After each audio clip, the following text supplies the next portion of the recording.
Different story, though, across the river in Minneapolis. Teachers there will walk off the job tomorrow. They failed to reach a deal with the school district. Fox 9's Hannah Flood is live in Minneapolis tonight with the very latest on that story. Hannah? Well, Kelsey and Amy, teachers and students will not be in these buildings tomorrow. Class will not be held.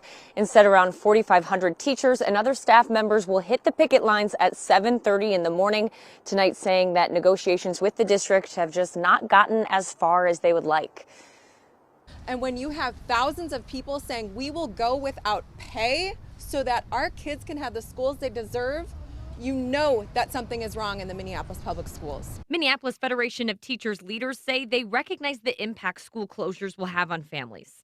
So we understand that there may be some disruption, but what we're saying is that the status quo is unacceptable. Still at the top of their list of demands, caps on class sizes, more mental health resources for students, and a living wage of at least $35,000 a year for educational support staff like special education aides. They have not moved significantly on any of those things. They're not even pretending to avoid a strike right now. Consistently, district leaders have said they simply do not have the money, claiming they're facing a more than $92 million shortfall next school year, something Superintendent Ed Graff outlined in a video released by the district last week. The gap is caused by several factors. Our student enrollment is down. We have nearly 3,000 fewer students than last year. The government has underfunded public education for decades, in particular, special education and English learner services.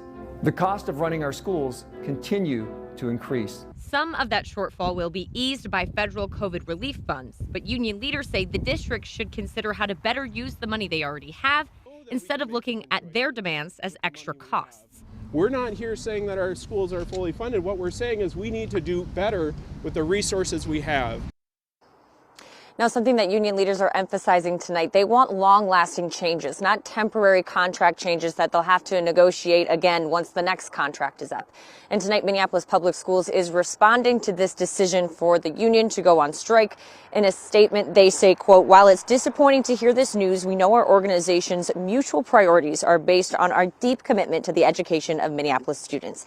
MSP will remain at the mediation table nonstop in an effort to reduce the length and impact of this strike." So again, this strike starts tomorrow, and tonight it's not clear exactly when the district and the unions will be back at the negotiating table, but school will be out until that agreement is made. Live in Minneapolis, Hannah Flood, Fox 9. All right, thanks, Hannah.